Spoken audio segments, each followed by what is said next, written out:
Students, இன்றைக்கி உங்களுக்கு என்ன சொல்ல போகிறேன் அப்படின்னா, உங்களுக்கு ஒரு 5 மார்க் கொஷின் எப்படி எழுதணும் அப்படிங்கிறதுக்கு சொல்ல போகிறேன். 5 மார்க் அப்படின்னா கொஷின் யூனிவர்சிட்டி கொஷினில் என்ன சொல்லியிருக்காங்க அப்படின்னா 2.5 பேஜஸ் என்ன பண்ணணும்னா குறையாமல் எழுதணும் அப்படின்னு சொல்கிறாங்க. ஓகே, 2.5 பேஜ் அப்படிங்கும்போது 2.5 பேஜ் குறையாமல் எழுதணும். ஓகே, ஸோ இப்போ ஒரு கொஷின் கேட்டிருக்காங்க அப்படின்னா அதோட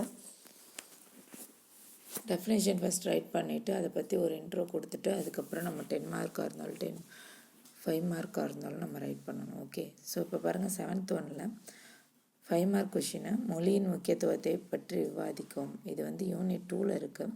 அதில் எப்படி சொல்கிறாங்க அப்படின்னா மொழியோட முக்கியத்துவம், மொழினா என்னங்கிறத ஃபஸ்ட் நீங்கள் ரைட் பண்ணிவிட்டு ஆஃப்டர் இங்கே பாருங்கள் சப்டைட்டில்ஸ் இருக்குது.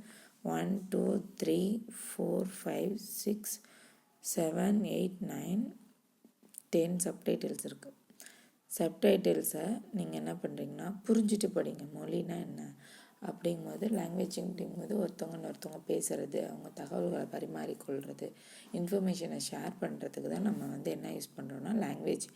நம்ம பேசுகிறோமே, மொழி தேவைப்படுது. மொழி அப்போ எதுக்கெல்லாம் முக்கியத்துவமாக இருக்குன்னா தகவல்களை பரிமாறுறதுக்கு யூஸ் ஆகுது. செகண்ட் வந்து நம்ம என்ன சிந்திக்கிறோம், நம்ம சிந்தனையை நம்ம வெளிப்படுத்துறதுக்கு யூஸ் ஆகுது. அப்போ நம்ம சிந்தனை வெளிப்படுத்துகிறோம் அப்படிங்கும்போது நம்மளோட மொழி புலமையும் நம்மளோட சிந்தனை ஓட்டமும் எதுவுமே தடைபடாமல் கரெக்டாக நிகழணும். அப்படி இருக்கும்போது ஒருவரோட சிந்தனைகளுக்கும் வார்த்தைகளையும் கருத்துக்களையும் சைகைகளாகவும் வெளிப்படுத்துகின்றன. அப்படி வெளிப்படும் போது மொழியை தவிர்த்து எல்லா எண்ணங்களும் என்ன பண்ணுதுன்னா தமது எண்ணங்களையும் உணர்வுகளையும் திறமையாக வெளிப்படுத்துவதற்கு கூடமாக எது முடியாதுன்னா மொழி முடியாது. ஏன் அப்படின்னா சைகையை வந்து ஃபுல்லாக நம்ம என்ன பண்ண முடியாதுன்னா மொழியில் எக்ஸ்பிளைன் பண்ண முடியாது அப்படின்னு சொல்கிறாங்க.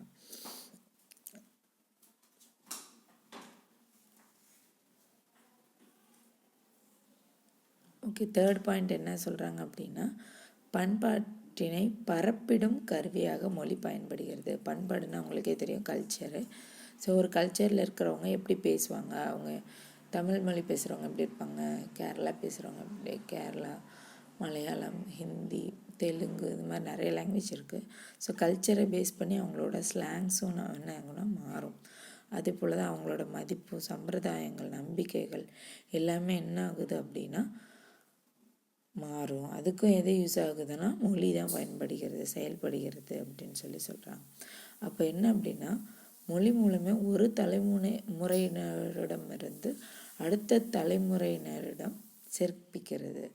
அது ஒரு ஜென்ரேஷன்லேருந்து இன்னொரு ஜென்ரேஷனுக்கு என்ன பண்ணுதுன்னா லாங்குவேஜ் போகுது. இப்போ நம்ம தாத்தா தமிழ் பேசுனாங்க, நம்ம அம்மா அப்பா தமிழ் பேசுகிறாங்க, நம்மளும் தமிழ் பேசுகிறோம்.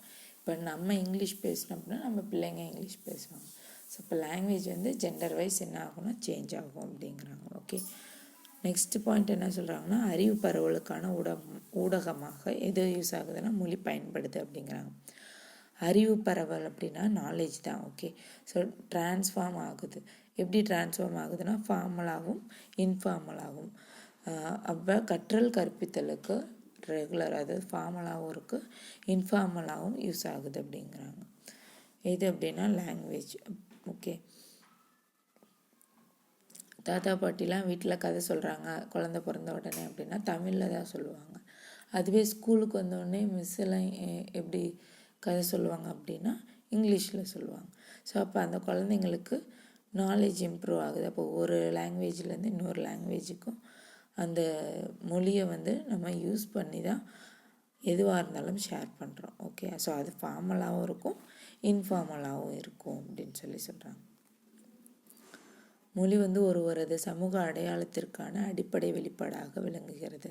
இப்போ ஒரு லாங்குவேஜ் பேசுகிறவங்க எப்படி இருப்பாங்க சோசியல் வைஸ் அப்படிங்கும்போது மொழியை ஒருவர் தமது எண்ணங்களையும், மொழி வந்து ஒருவர் எண்ணங்களையும் கண்ணோட்டங்களையும் வெளிப்படுத்துறதுக்கு சாதாரணமாக அமைது அப்படின்னு சொல்கிறாங்க. அதில் என்னென்னா அவங்களோட டிசிப்ளின் எப்படி இருக்கும், அவங்களோட சம்பிரதாயம் எப்படி இருக்கும், அவங்க நம்பிக்கை எப்படி இருக்கும், அவங்க மொழி எப்படி பயன்படுத்துகிறாங்க அப்படிங்கிறத வச்சு அவங்க சமூகத்தில் ஒற்றுமை உணர்வை வந்து பயன்படுத்தும், வளர்க்குறதுக்கும் யூஸ் ஆகும் அப்படிங்கிறாங்க. நெக்ஸ்ட்டு 6th பாயிண்டில் என்ன சொல்கிறாங்கன்னா மொழி ஒருவரது கலாச்சார அடையாளமாக திகழ்கிறது. லாங்குவேஜ் வந்து கல்ச்சர் பேஸ்டாக இருக்கும் அப்படிங்கிறாங்க, ஐடென்டிஃபை பண்ண யூஸ் ஆகும் அப்படிங்கிறாங்க. ஸோ தமிழ் பேசுகிறவங்க இப்படி தான் இருப்பாங்க அவங்களோட பண்புகள்லாம் இப்படி தான் இருக்கும், அவங்களோட கல்ச்சர்லாம் இப்படி தான் இருக்கும் அப்படின்னு சொல்கிறோம்ல, அதை தான் சொல்கிறாங்க. ஸோ அப்போ அந்த கல்ச்சரை வச்சு எப்படி கண்டுபிடிக்கிறோம் அப்படின்னா, தமிழ் எல்லாருமே பேசுகிறோம். இப்போ சென்னை தமிழ் ஒரு மாதிரி இருக்கும், கோயம்புத்தூர் தமிழ் ஒரு மாதிரி இருக்கும். ப்ளஸ் அப்போ ஒவ்வொரு லாங்குவேஜ்க்கு ஏற்ற மாதிரியும், அதாவது தமிழுங்கிறது காமன் லாங்குவேஜ் தான். அப்போ வட்டார மொழி வழக்குகளுக்கு ஏற்ற மாதிரி அந்த கல்ச்சருக்கு ஏற்ற மாதிரி என்ன பண்ணுறாங்க அப்படின்னா, அந்த ஸ்லாங் மட்டும் என்ன பண்ணுறாங்கன்னா சேஞ்ச் பண்ணி பேசுகிறாங்க. ஓகே, நெக்ஸ்ட்டு 7th பாயிண்ட் என்ன சொல்கிறாங்கன்னா, மொழிசார் மென்பொருட்கள். இப்போ லாங்குவேஜ் அப்படிங்கும்போது முன்னாடிலாம் நம்மளுக்கு இங்கிலீஷ் மட்டும்தான் மொபைலில் என்ன பண்ண முடியும், டைப் பண்ண முடியும். ஆனால் இப்போ என்ன பண்ண முடியும், தமிழையும் டைப் பண்ணுறோம்ல. ஸோ அதை தான் இங்கே சொல்கிறாங்க. நெக்ஸ்ட் என்ன அப்படின்னா, மொழி சமூகமயமாக்கல். ஸோ சமூகமயம் அப்படின்னா சோஷியலைசேஷன் அப்படிங்கிறாங்க. மக்கள் ஒன்றாக கூடும்போது உரையாடல்கள் முக்கியமாக இடம்பெறுது அப்படிங்கிறாங்க. ஸோ மொழி மற்றும் சாதனம் மூலமே மக்கள் தமக்கு தொடர்பு கொண்டு வினையாற்றிடம்னா ஒருத்தவங்க பேசுகிறது தான். ஓகே, ஸோ அப்போ எந்த லாங்குவேஜில் பேசிக்கிறாங்க அப்படிங்கிறதுக்கும் சமூகத்தில் எப்படி இருக்காங்க அப்படிங்கிறதுக்கும் லாங்குவேஜ் யூஸ் ஆகுது அப்படிங்கிறாங்க. 9th பாயிண்ட் என்ன சொல்கிறாங்கன்னா, வணிகம் நடைபெறுவதற்கு மொழி அவசியமாகிறது. வணிகம் அப்படிங்கும்போது முன்னாடிலாம் நம்ம இப்போ நார்மலாக கடைக்கு போனால் என்ன திங்ஸ் வேணுமோ அதை நம்ம நார்மலாக கேட்போம், வாங்கிப்போம், அப்படி தானே. ஸோ இப்போ நம்ம என்ன பண்ணுறோம்னா, ஆர்டர் பண்ணி என்ன பண்ணுறோம், நம்ம பொருள் வாங்குகிறோம், டிவியில் ஆர்டர் பண்ணி வாங்குகிறோம், மீஷோவில் ஆர்டர் பண்ணி வாங்குகிறோம்.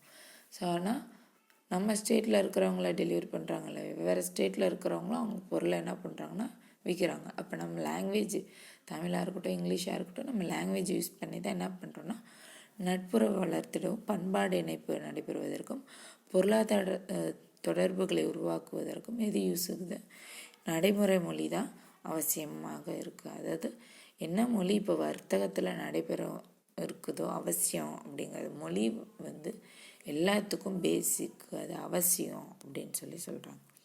10th மொழி வேலை வாய்ப்புக்கு வழி கொள்கிறது. மொழி அப்படிங்கிறது வேலை வாய்ப்புக்கு கண்டிப்பாக இது இம்பார்ட்டண்ட். என்ன அப்படின்னா, சர்வதேச அளவில் வேலை கிடைக்கணும் அப்படின்னா கண்டிப்பாக உங்களுக்கு என்ன லாங்குவேஜ் தெரியணும், இங்கிலீஷ் தெரியணும். ஸோ இப்போ லாங்குவேஜ் அப்படிங்கிறது ரொம்ப இம்பார்ட்டண்ட் தானே. ஸோ அப்போ நம்ம எந்த இடத்துக்கு போனால் எந்த லாங்குவேஜ் பேசணுங்கிறத நம்ம அண்டர்ஸ்டாண்ட் பண்ணிவிட்டு பேசணும்.